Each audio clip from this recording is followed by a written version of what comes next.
Okay.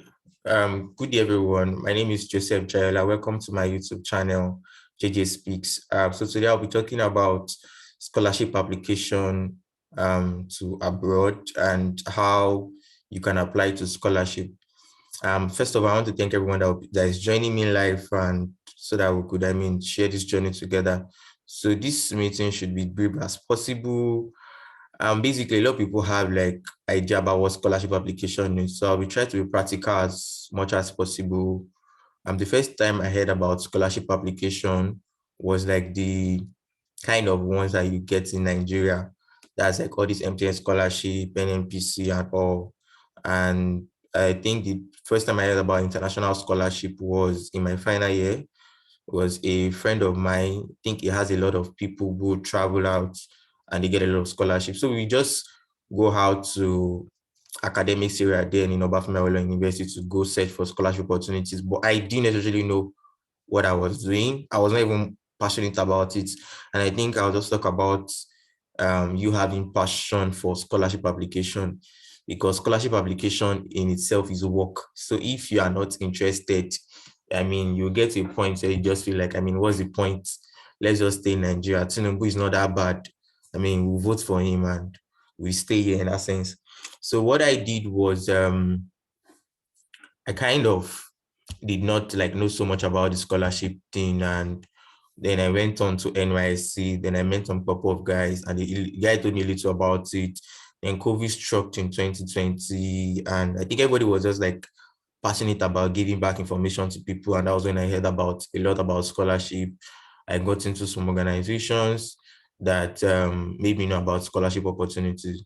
So basically the things I'll be sharing today are like the knowledge I've gathered from like different places. And I'm not saying like I'm the best at it. There are people who are really good at this thing. This is what they do for a living. But you can always like get scholarship opportunities even without signing up for places or maybe being a membership of any organization, which I would recommend you should if you have like the finance or something. But this like webinar is just to give you a start about what you need to know about it. So I'm going to be talking as though this is like your first time of you hearing the word scholarship opportunity. So scholarship opportunity, like we used to, like me and my friends kind of call it, is like banter money, like sorry, the banter word we use for it is like free money.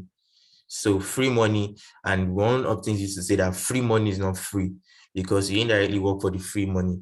So the reason why we kind of say that it's free money is because you are not going to be paying for your school fees. So when you look at the cost of living, when you look at the cost of paying school fees abroad, it's quite expensive. Especially if you want to pay from your naira, exchanging into foreign currency. So that is why we call it free money. So I'm not paying a dime for schooling here.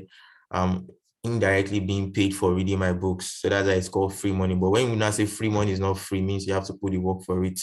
So before I like talk about scholarship opportunities, so I'll just talk about something called STEM and non-STEM.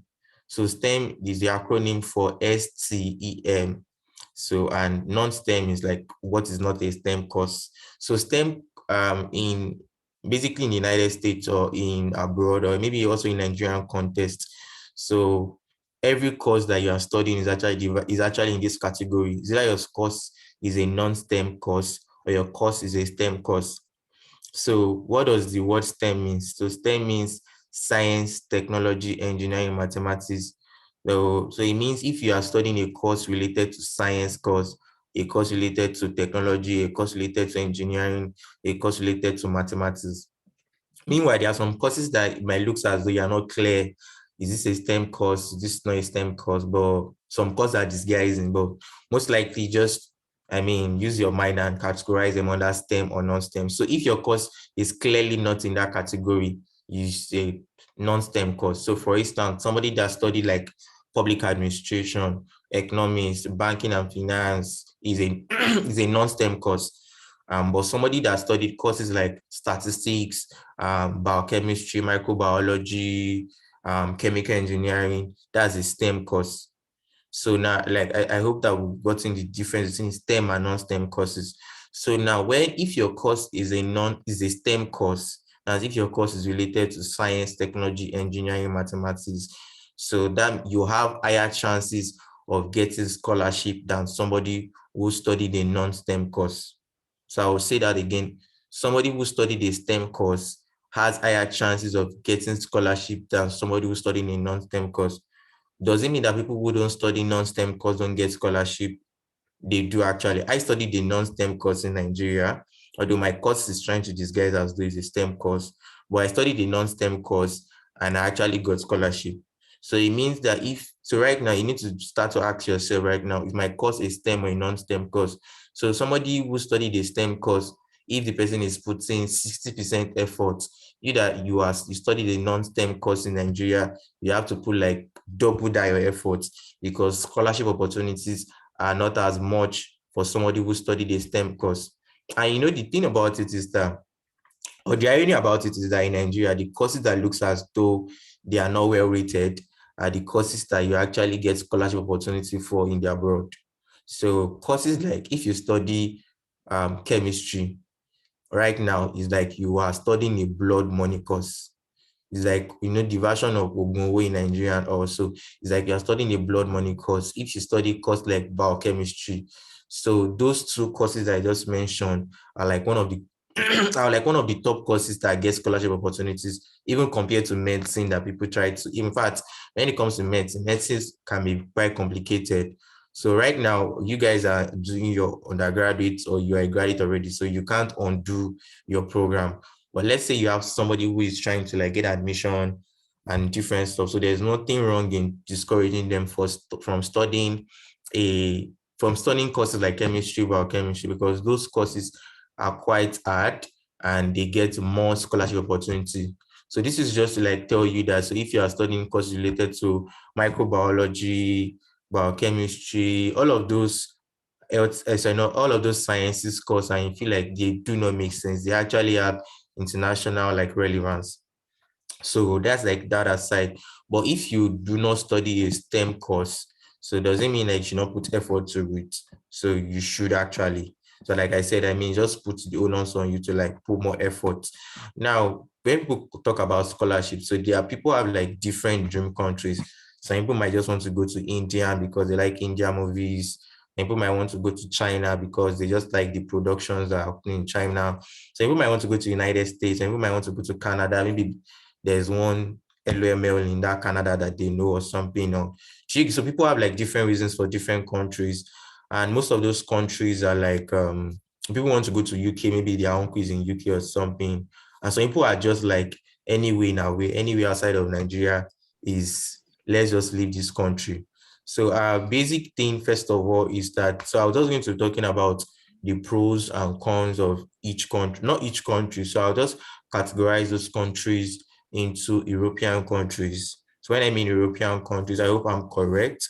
I think countries like Germany, Italy, and all. Then I'm going to single out UK, and I'm going to single out United States and Canada. So there's like the difference for all of these countries is that, so when it comes to United Kingdom, so so I'm trying to compare those countries. So it depends on your choice. So you would know like, okay, which country I actually want to go to.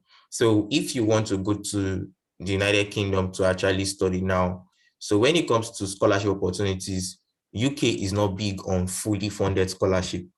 So most UK schools will give you scholarship, but they see it as a business. So they expect you to like come and pay some amount of money. When you try to convert it to like UK currency, it's going to be like maybe 5 million naira, which a couple of persons might not be able to afford. So, but they give you admission more. And in the UK, like you probably might not need to write any exam or something, just submit your application and you'll be good to go.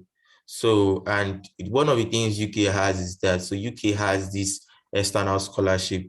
I think Commonwealth is for the United Kingdom. They have Commonwealth and they have some other scholarship. So the same thing goes to Germany, but Germany will give you like a fully funded scholarship. So Germany would allow you to come to their school without asking you to pay a dime. Most likely they even pay for your traveling expenses and every other stuff. So that's like about Germany.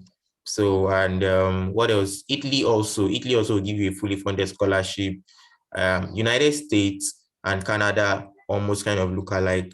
So I'll put Germany, UK, and Italy like in same category. So between the only difference for UK and Germany and Italy is that UK schools like give more admission, they don't give more scholarship, but Germany schools and Italy schools give scholarship and admission, but it's not like that much.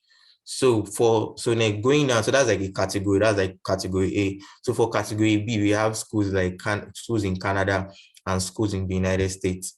So for United States gives small scholarship, gives more funding compared to Group A schools that I just mentioned, and also Canada. So, but the difference between UK schools, Germany schools, Italy schools versus that's the Group A schools versus the Group B schools of US and Canada, that is the Group B schools. So I'm putting US and Canada in a separate group. I'm putting UK schools, Germany schools in a separate group. Is that the UK schools, Germany schools that are in a separate group, you are more like asked to sign something that maybe you are done studying, you must come back to your country. So although people like have other ways of getting like maybe becoming citizenship by I don't know so much about it though, but I mean, but you are more especially for like UK schools, you are more like, exactly, if you get into like Commonwealth scholarship, you are compelled to like come back to your country. Let's say you probably not marry somebody now, so maybe you'll be good to go. But for United States and Canada school, you are not compelled to come back to your country immediately. So like there's not that, I mean, there's just over time, people have always had their way around trying to stay back after studying United States and Canada. And if you have plans like you want to stay back after you study, so when it comes to in comparison to all these schools, I think Canada is like more flexible with all of this when it comes to scholarship application. So in trying to compare the UK, Germany, Italy schools in comparison to Canada and US schools, is that so for UK, Germany schools and all, most of their scholarship is in external scholarship. And for so US and Canada, most of their scholarship is internal scholarship. So I'm going to bring it down to like Nigerian context so we can understand. And also, what do I mean by external and internal scholarship? So if a scholarship is external in Nigerian context, so what happens is like, so if everybody writes JAM and people pick Obafemi Awolowo University, people pick like Unilag, OSU, different universities like that. So an external scholarship will be like a body maybe created by the federal government to select, say, 100 students, and say, so want to select 100 students. So irrespective of the school they want to go to, we are going to fund them throughout their program. So that is an external scholarship. It means it's not the school themselves that are funding you. It's like an agency outside of the school. So, and that's like big in most of the Germany. That's why you see people apply for a Rosmando scholarship, and that scholarship, that's DAAD. And that scholarship is like, I think for maybe European countries, and I don't know so much about that. So, but for US and Canada school, what they have more is internal scholarship. So the way it works is that, so I want to go to Obafemi Awolowo University, and maybe 10 other persons are applying to Obafemi Awolowo University. So Obafemi Awolowo University every year have a plan that they are going to give scholarship to 4 students. So that is the same thing that will happen. So Unilag have a plan that they are going to give scholarship to 10 students. So that scholarship is internal. So it means it is each universities in each country that's actually like sponsoring their students. Not like there's an external scholarship. Not like there are no external scholarship in all of those countries. In Canada and US, there are external scholarship, but they are more big on internal scholarship.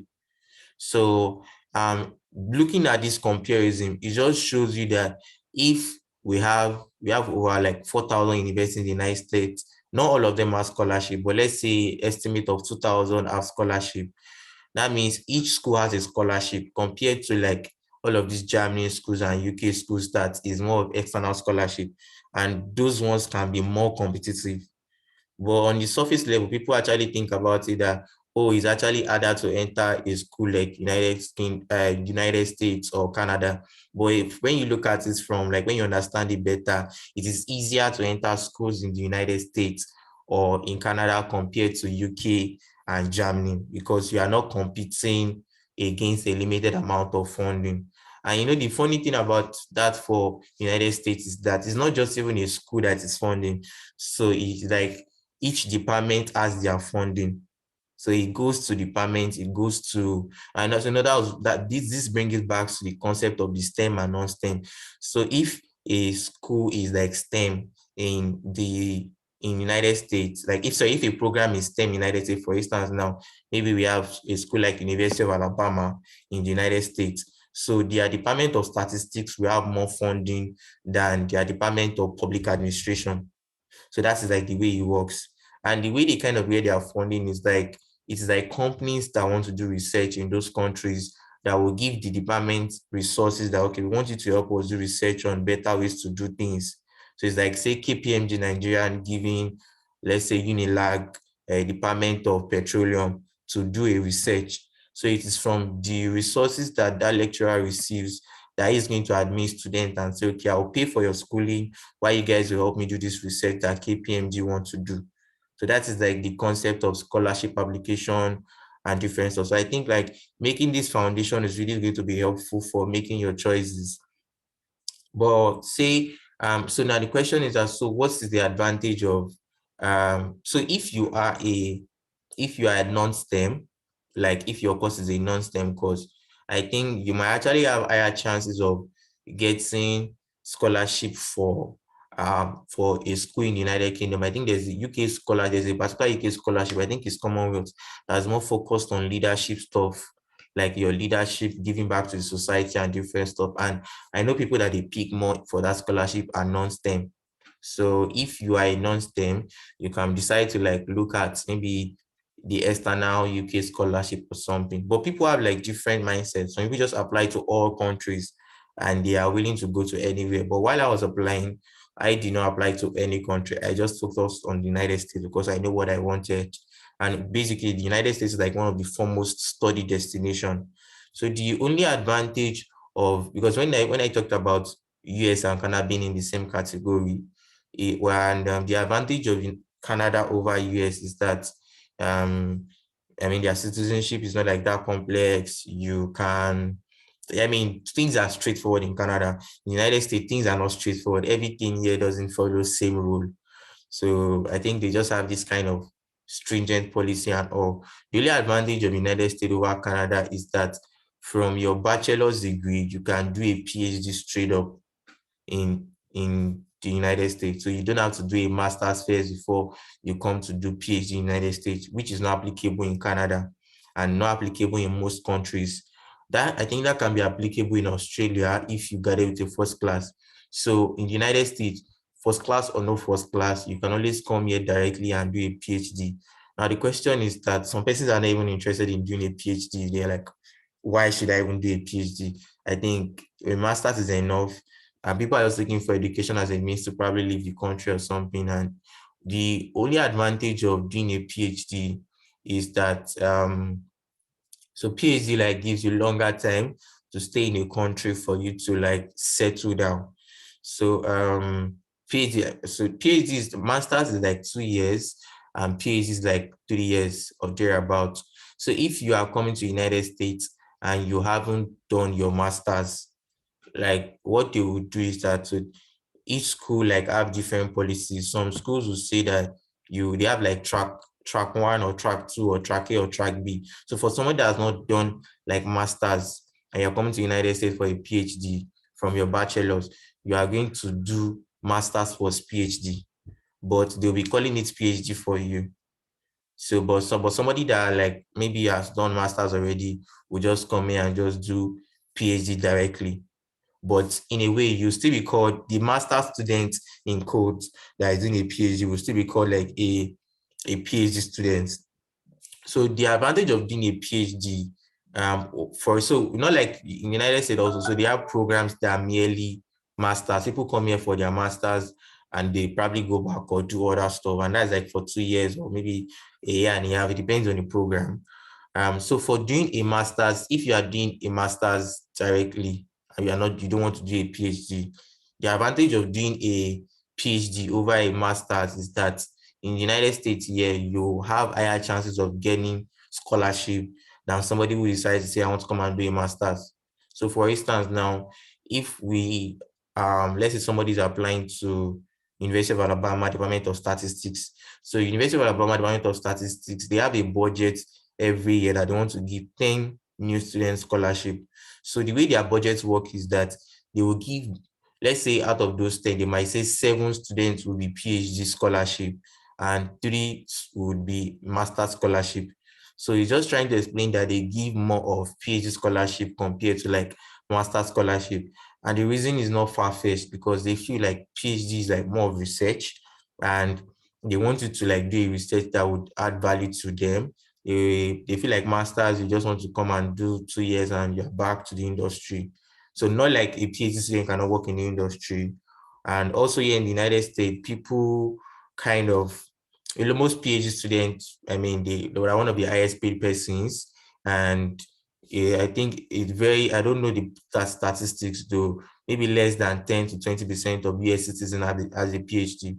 Most people don't like really go to school here because the cost of education is very, very expensive. Schooling here is very expensive. Most of them take loan. So you see people taking loan of $10,000, $15,000, and they will do that every year. So you can't even think about it as an international student that you want to pay the school fee yourself. So what you need to do, so this so I'll just be focusing more on the United States and all. So for the United States, so the way the scholarship work is that, like I said, it's not like very straightforward where it has like a model, but not all schools have the same principle. So the way scholarship opportunity work is that, so you'll be giving admission and maybe funding will come with your admission and different stuff. So you would be given, so with your, the funding opportunity will come with health insurance because you can't come to United States as an international student and have health insurance. So you have health insurance, you have school waiver. That means you won't have to pay your school fees.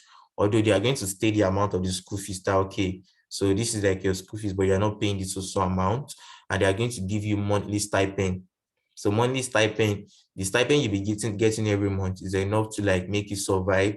So a graduate program is not like an undergraduate program that you are living one hostel life or you have to go to class around the clock. Most people that are doing a graduate program are living their life. So for instance, in my class, I think we are like about 8. For another thing is a graduate class is always like very small.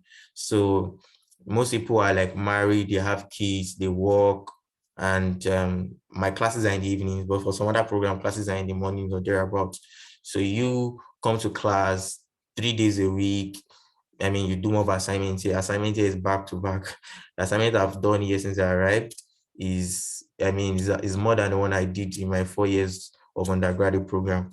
So what they do is that so you'll be giving, like I said, so you'll be giving like you'll be paid a monthly stipend. So on the monthly stipend, you can decide to use the money to do whatever you want. So you can probably, maybe you want to rent a house from it, you pay light bills, even expensive. But the monthly stipend is something that will be sufficient for you to like live comfortably and probably save up. It depends on the kind of person that you are. So that is like the way it works. So it's not like when you get scholarship, your family in Nigeria would now be sending you money to feed here. And if you have like if you are coming as a student, you'll not be allowed to work outside of school as while you are still schooling. So you can only work on campus. So now when I say that you be paid while studying, that's a monthly stipend. So in return, you are going to be working with a lecturer. So that it depends on how demanding your lecturer can be. That is, they call them professors or PI here. So your lecturer can decide to give you like work back to back. A lecturer can decide to be nice to you and not give you anything to do. For instance, now the person that I'm currently working with doesn't give him anything to do. So I just have a weekly meeting with him and we kind of discuss my plans and he gives me guides and what. So you can be that lucky to find somebody that is nice. So, but for United Kingdom, for Germany, you don't have to do anything in return for anybody. I mean, and you'll be paid every month, but it just depends on you. So going on to scholarship application, so the question people have is that, so what are the things I need to do? What are like the documents?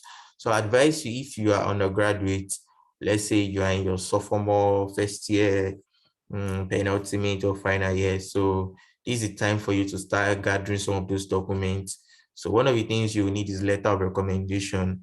And so your lecturers will actually have to submit that for you. Look at the word I wrote, like that I used, we'll have to submit that for you.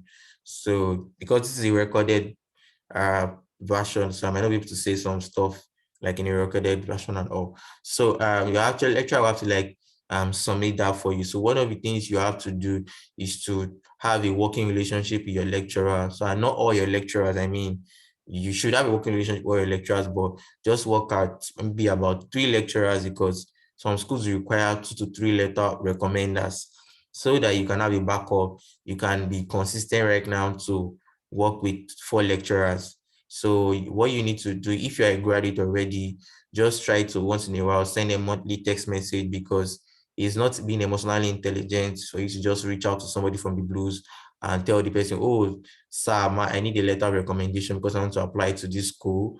And your documents will actually be incomplete if you did not submit your letter, your recommender did not submit a letter. So you need to ensure that you have a working relationship with your lecturer. Right now, I feel like one of the things you need to do is maybe after this webinar, you could just send your lecturers happy weekend. And if you don't have their number, try as much as possible to get their contact. So there's nothing like doing low key. There's nothing like, oh, I don't want my lecturers to know me. So it's not going to be beneficial to you. And so that is like one of the documents that you need. So other documents you need is statement of purpose. Now, for all of these documents I'll be talking about, there is a how to go about them, which this webinar will not cover. I mean, I will not talk about how to write letter of recommendation, how to write statement of purpose. No, you talk about that. So maybe after like this webinar, everybody could probably, I'll drop my email. So you could probably, you mail me, then from your mail, I'll just drop a link for you to drop your mail or something. Then I would send you like resources that will give you a guide in writing each of this material. But the resources are like in 2 stages. So the first resource stage is just PDFs and samples. And the second resource, I would not share that out until I notice that the person has shown a level of seriousness. So that's that about that. Yeah, so another thing you need is like statement of purpose, or some schools call it personal statement, some schools call it motivation letter.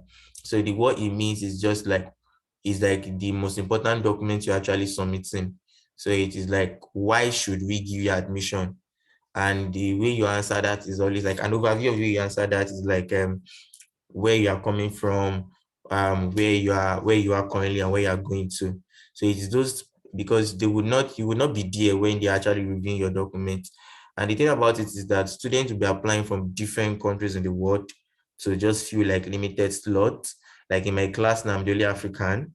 We have one Asian and the others American. So you have to like be very, like you have to make your application package really strong. So you have to write a very strong motivation for graduate school, because graduate school itself can really be daunting.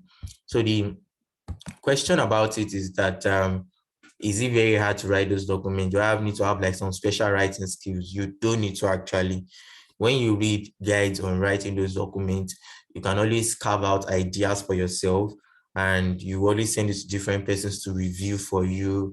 They'll give you feedback and different stuff. So I had people like that too, that was always sending my documents to review, and it was excellent. So that's like that. So that's statement of purpose, personal statement, or motivational letter. There's a slight difference between like all of those 3 I mentioned, but just very slight difference. They're like 90% the same. So another thing you need is CV. And I think that's like one of the things you need to write also. So your CV is, your academic CV is different from your work CV. So for you, those that already know how to like do a work CV, like you are looking for a job or something, the CV that you write for scholarship is different. So for a scholarship CV, you have like that's still called academic CV. You have a section like work experience, you have teaching experience, you have research experience, and maybe you have publications or thereabouts. And let's say you're an undergraduate now, I would just advise you to publish, if it's possible, you could work with your lecturer to publish your project. But if you cannot, there's no problem about that. Well, because publishing your project just kind of give you an edge. I think, may not, like I said, I'm not talking about how to do those stuff. I'll just give you like a guide.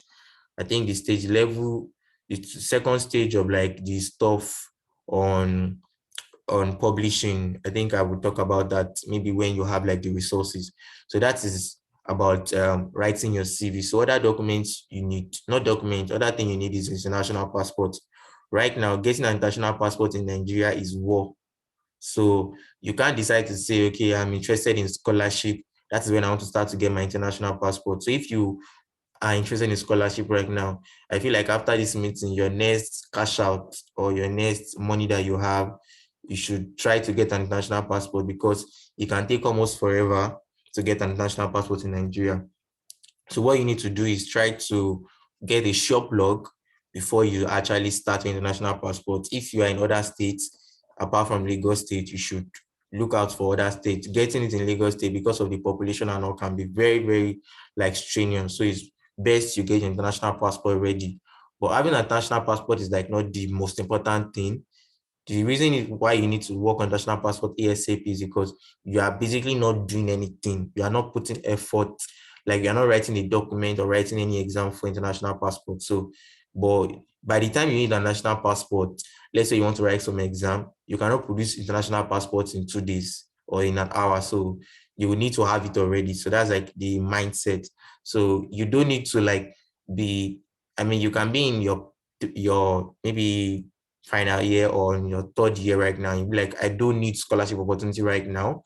But I feel like it's like something you need to work for and try to say you want to get. So that's like one about that international passport. So another thing is like transcripts. And also like because of like the Nigerian stuff, it takes a while to get transcripts in Nigeria. Like I said, I think the mindset is like you just have to look for ways to get sure blogs for these things. So it depends about your institution. But for Bethlehem University, it can really be stressful also. Just make sure you find somebody that can help you hasten the process of getting your transcript. So, and get your transcript, but your transcript is like not the most important thing you need to get to. So if you don't have the transcript, you can still start your scholarship application journey. So remember, so pay attention to what I use, journey.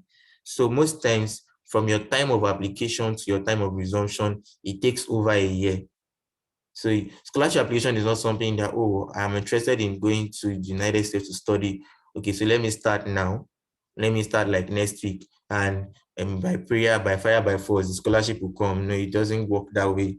I mean, you can apply like in a month, but you can apply this month and you get scholarship the following month. It's possible. I know people that did that, but it doesn't work that way. So you have to like start. So all of these documents that I've been talking about, so you have to look for, I mean, start to get them right now. So I'm going to talk about the admission circle for the United States.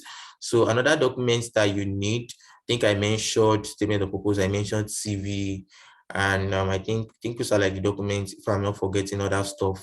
So another thing is, okay, just like by the side, I have like a senior colleague. Also he also joined us live, and he's one of those people that mentored me about the scholarship application. So his name is I used to call him Dr. Toby Alawode. So I used to call him Dr. Toby. So I mean, people are like, there are a lot of like guys there, I mean, that really to well help you out when it comes to scholarship opportunities, but you need to put the work yourself. So nobody's going to spoon feed you and tell you that this is what you need to do. So for instance, like now I have like 2 exams, like I have to submit by Monday. So when we exam here is like midterm tests, like, so we don't call it test here. I have 2 exams, but I can't really like 247 in that sense. So that's why I just have to create time for this. So you can't enter my DM now and be asking for information, and I know you're not serious. I'll just tell you I'm busy. So that's like the way it is. So you have to like do your part. So this like webinar, sorry, is just like give a background information first off, and you might go back and listen to it. So like going back, and also if you are an undergraduate or you are a fresh graduate, I'll advise you to prepare your mind to write GRE and TOEFL. So GRE and TOEFL is like a standardized exam. So it means a standardized exam. It means it's a quite difficult exam that is not like the undergraduate exam that you just read for lecture for week, 1 week, and you are good to go. No. So there are exams that you take weeks or months to read. So one of the first level of resources I'm going to share to us as like a guide to read for those exams. So for the one that is like most important is the GRE. So Graduate Record Examination. I think I'm correct. So it's not like the most important thing about the GRE is not about the money. I mean, the exam is like might be quite expensive, but not very expensive. I think it's about maybe 100,000 or so. But there are a lot of organizations that pay for people at a subsidized rate of about 60,000. So you need to ensure that first off, you are determined that you want to bid for the exam, because reading or writing the GRE increases your chances to gain a fully funded scholarship in the United States. So because of COVID, most schools are actually waiving the GRE. But they are waiving it for admission, but not really for scholarship. So people here who actually get fully funded scholarship without writing GRE. So yours can be the same like that. But I feel like it's just best you put your best feet forward, because this way the circle works here is that if you probably almost missed the particular circle, you have to like wait for the next circle. So there's no point in not giving your best to it. Another thing that, so the other disadvantage for the United States when it comes to scholarship opportunities, because other countries might not require you to write the exams. Like like here also is optional. Like it's not like writing the exam is not a competitive advantage in other countries, but here is a competitive advantage in the United States and Canada. So the other thing that is also a disadvantage for the United States is that their schools require application fee. So application fee is like when you want to pay post-UTME fee in different universities, so you have to pay. But because of you are exchanging, is the amount is in dollar, it might be quite expensive for you as a student or a fresh graduate. A fee ranges from like $60 to $100 or $120. It depends on the school. But the good thing also about it is that if you apply early or you actually do some other stuff, you can get application fee waiver where you don't have to pay for application fee to each of those schools. And yeah, when you're applying to the schools, it's not like you have to send the official transcript. The school allows you to upload student copy. So it is when they give you admission and you know that they've given you funding, that is when you will now probably send the official transcript because of the cost of sending official transcript. I think outside of that, getting um your your passport, paying for application fee, writing exams, every other stuff. There's really no other expenses that come with it. But the other most important thing is not the expenses, is your zeal and willingness. So like I said, if your course is not a STEM course, that means you have to do more findings. Now, that question people might ask is that, so how do I search for schools?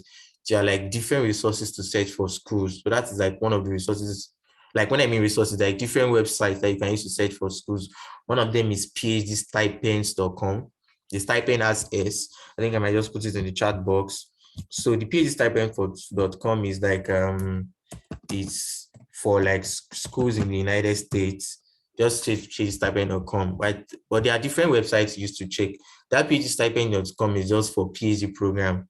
So this website is just it's not, the website looks like Nairaland, but not Nairaland.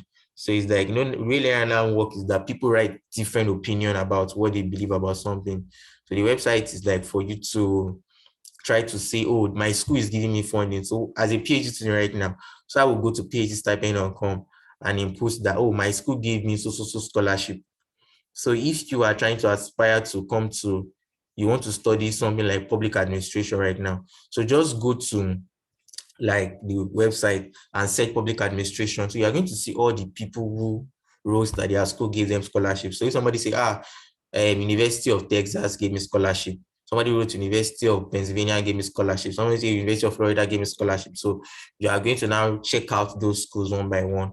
So there's a process of having to like research your options, check out schools, because there are over 4,000 universities. Know the schools that you think are best fit for you based on your profile, and you have to reach out to professors, and there's a way to reach out to them After reaching out to the professors, you write mails, probably write exams, pay for application fee, do some follow-up and different stuff. So that is like that. So I think the most important question, one of the questions that people talk about is that, so must I be a first class graduate to like get scholarship? Is this thing exclusive to first class students? No, it's not exclusive. You notice I've been mentioning letter of recommendation, SOP, different stuff, GRE. So all of those things are like what the admission committee will look at wholesomely. So they don't look at one document altogether. So they can say your CGPA, let's say out of 100% is just 10%. Let's say maybe your CGPA is like maybe around a scale, it's just, they'll just give you 10%. Maybe they might say, okay, your GRE is like, okay, they'll give you 10% of your score. So if you have like a very other part of your application is strong, and let's say CGPA is not strong, so it's, I mean, people get scholarship here without being on first class, even first class students get scholarship. So, but what the question, let's just be honest with ourselves. So what's like a good CGPA in the United States? So a good CGPA in the United States, like mindset, is when you have a 3.0 over 4.0 scale. So Nigerian scale is not a 4.0 scale. Nigerian scale is a 5.0 scale, except you go to schools like UI. So for an average 5.0 scale, I think, so what you need to do for you to know if you actually met the 3.0 scale is doing 3.0 divided by 4.0 times 5. I think I'm correct. So, but the last time I did the calculation, I think it's around 3.7, 3.7, 3.8, I think 3.7. So if you have like a 3.7 in Nigeria, like, yes, so you have somebody could probably just do the calculation and drop it in the chat box. So doing 3.0 divided by 4.0 times 5. So that's like what is expected, or that's what they feel like is a good CGPA year in the United States. So, but if you have something below, there are some schools that accept something below, and there are some schools that do not. So, and yeah, so they have like different, just like in Nigeria, where we have like the top schools, we have, I don't know who are the top schools, but let me say my school is the top school, Bafemawolo University, followed by any other school like UI, Unilag, and different stuff. And you have like the state university. So they also have them here. So if you know that your profile, there are some schools that in a way your profile, they'll be begging you to come. And there are some schools that they don't care if you come or don't come. So we have like Ivy League universities here. We have like R1 universities or different. So if you don't necessarily care about the ranking of the school and you know anyways, just get to the embassy and give me visa. So if you have a fully funded scholarship, that's talking about you have funding, you have they are going to pay you stipend. You don't need to worry about you do get a visa or you not get a visa. So I think this is like the last thing that we're talking about in our welcome questions and answer questions. So it's like the admission cycle for the United States. So the admission cycle for the United States, like I said, it depends on the school. So some schools, their admission cycle is like open round. It's open round the year. You can apply anytime. And when they are chance, they will just check your document and they will give you admission. So, but just like in Nigeria, where we have first semester, second semester, I'm about to say third semester, we have first and second semester. So here also we have like 2 semesters. So we have, but it's called fall and spring. So fall and spring, and you know that, so the way they do their cycle year is that the fall semester always start around August, depends on most schools, August, September. The first semester is like the semester where they do most of their planning, their budget. So if a school has like, say, 100 billion naira right now, so for their first semester, they might decide to disburse 80 million naira. So 80, I mean, if they have 100 million naira, so for the year, for the whole cycle, that's fall and spring, they might decide to disburse 80 million naira for fall and just leave 20 million naira for spring. So the year, the way it works here is that, you know, the way in Nigeria, you cannot resume a university second semester. It's not possible. You can resume a university year second semester, like the spring. But most schools actually here don't even, some schools don't accept you resuming like the second semester in code, that's the spring. They only accept you to resume by fall. And most schools that even accept you to resume both semester will give most of their funding for the first semester, that is the fall year. So that means if you know that the best time to apply, or it's just like when you are farming or you are doing anything, the best time to apply is towards the fall semester. So it is just best that you apply during that time because there would be more funding for you. So the fall semester, that means if you want to resume by August, so I mean, so let me give my practical experience right now. So for me now, me coming to, I resumed United States August, I think August 9 or thereabout. I already got my scholarship opportunity as early as March. Like I already got my funding. So anybody that is going to be resuming the August of that year will have gotten his scholarship opportunity by March of that year. I mean, the gap is as much as that. So in case you now want to be looking for flight ticket money or different stuff, so you can now look for that. But if you probably now graduate to first class, there are like some agencies that pay for your flight ticket, but not all first class students. You have to be a membership of that agency also. So I mean, they'll pay for your flight ticket, traveling expenses, and different stuff. But I mean, if you do not graduate to first class, that is not like a problem in that sense. So for you to gain admission by March of that year, most likely some schools have like the best times to apply. The application will have closed January of that year, most likely January 15th of that year. And the application will be open the previous year, let's say August, September. So let me bring it into this culture right now. So anybody that wants to come to the United States next year, August right now, the schools that he or she wants to apply to, the admission will have been open right now. So the person by next year, 2020, this 2021, I guess, by next year, 2022, the person will have gotten admission in March. So the person will come here by 2022 August. So the best time to apply, because there's late application and early application, when you look at it, the best time to apply, the best latest time to apply is like around November, October. So that November, October that you want to apply. So now this now brings you back to, there are a lot of documents that you need to get ready by November, October. So you can't get those documents ready in 1 month. So for now, right now, now we are in October, I guess. So if you want to apply by November, October, and you just want to use 1 month to get all those documents, I mean, you have to like be super motivated to get all those documents ready by November, December, and apply, let's say before January, and you'll be here next year. So if you are not working with that circle, it means that you plan to come here 2023 and say Buhari, say Tinubu, anybody that's going to be president. So that is like the thoughts about it. So the circle is like, and it will take you at least a good time.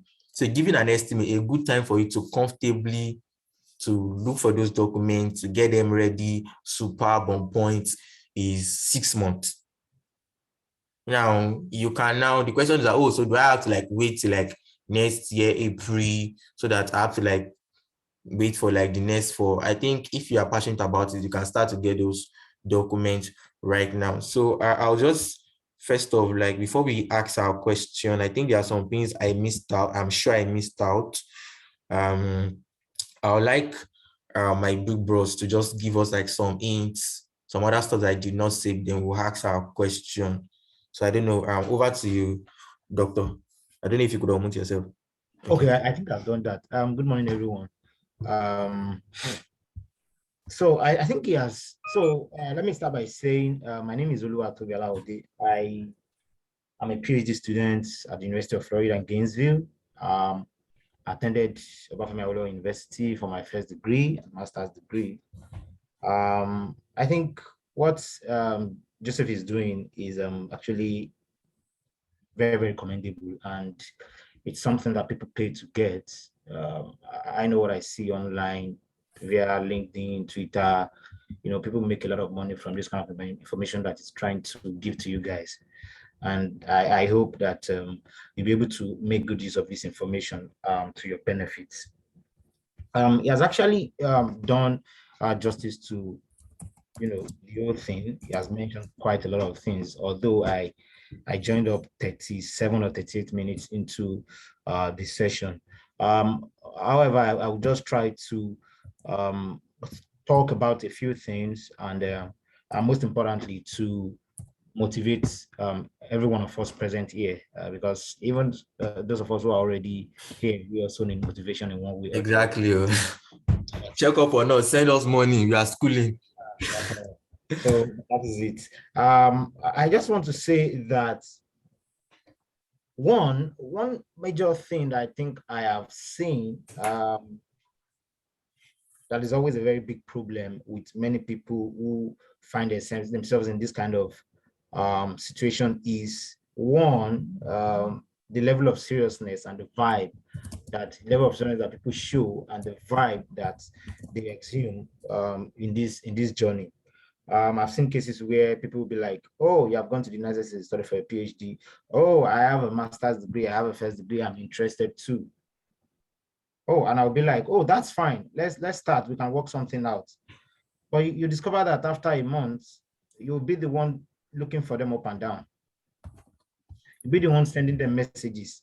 And as someone who is here, the time difference and all, I have a lot to do. I'm a student. I have assignments to do. I have research work to do. I have to go to this place, go to that place. It will get to a point I get tired and I don't even want to, follow up with you again because I have to make good use of my time. I was telling someone a few days ago that as things go, as things appear now, I find it difficult to complete all my daily tasks in 24 hours again. And you can't expect me to be expending my 3-4 hours talking to you and looking for you up and down, dragging you up and down to come and apply for a PhD opportunity in the US. So it takes a lot of hard work. It takes a lot of planning. It's not something that you stand up today and say in the next 1 week, I want to. A lot of people also feel that this opportunity that is being shared with you guys, they feel it comes that easy. No, it is not easy. It is not easy. I know people who apply like every year for 3-4 consecutive years before they eventually got 1 yes. All you need is just a single yes. And if you put in the hard work, you get that single yes. I tell people my story every time. I only applied during one cycle. That is the fall. That is I applied in 2019 for fall 2020 admission. That was the only time I did. And I tell people that I'm kind of lucky. And I got into all the schools that I applied into. I got into 7 schools, all fully funded. Because yes, there was a stroke of luck around it. Yeah, there was this God factor too. But I tell people that I put in the hard work. Wow. I was strategic in the choice of schools. One, I knew the schools that they have track record of giving funding. I wrote GRE, although I wrote GRE 3 times. I tell people I'm never ashamed to say that. I wrote GRE 3 times because I knew what I wanted. I'm not the best student when it comes to, all these simple maths and all those things. I'm not the best student. I wrote GRE 3 times, but I wanted it. I knew what I wanted, and I kept working hard for it. I drafted a very good SOP, letter of intent. Some schools we ask for SOP, some schools we have to ask for letter of intent.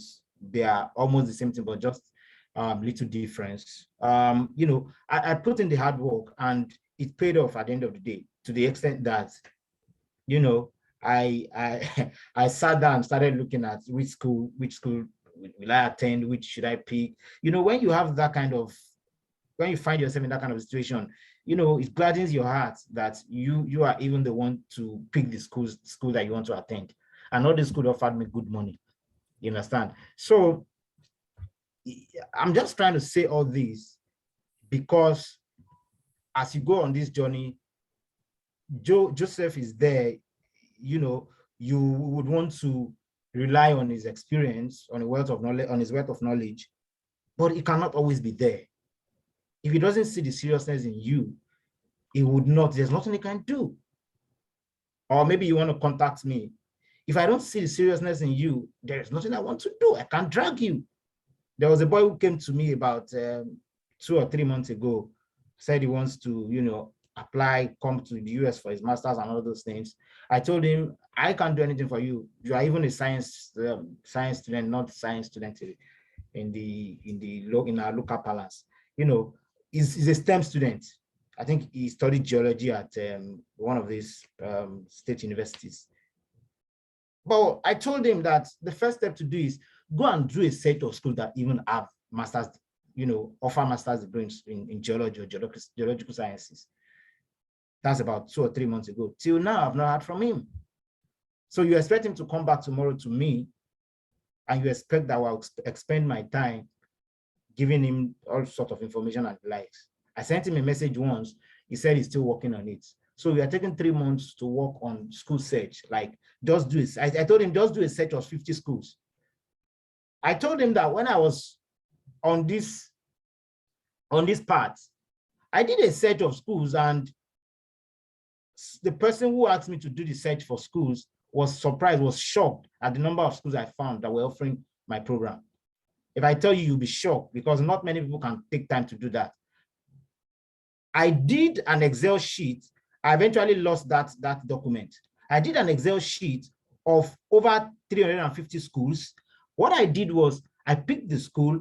I looked for the application link in an Excel sheet, application link. I did all the requirements. I created a column for all the requirements, whether they require GRE, the CGPA, and all those things. I did their, the area of interest in those departments. I did everything about, I think, about 7 or 8 columns of over 300 schools. So people need to see the hard work. People need to see the vibe. People need to see the seriousness that you are ready to work hard to get it, because these things will not be given to you on a platter of gold. Life is not that easy. You have to work for whatever you want. They don't give you things in this world. I've learned that a very long time.